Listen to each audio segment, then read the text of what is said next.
41 దినములు నీ దీక్షను పడితిరో నా గొంతు గానాలు నీకే వినిపిస్తిరో అన్ని వదిలి నేను నీ పూజను చేస్తిరో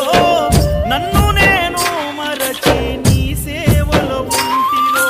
భక్తితోని భజన చేస్తూ బయలుదేరితి శక్తినిచ్చి నన్ను నడిపించు శబరికి నేను అలసిపోతిని నిన్ను చూడలేనని నీ భక్తుడైనా నే బాటసారిని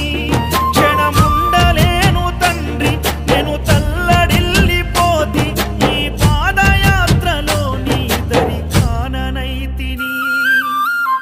ఎంత దూరం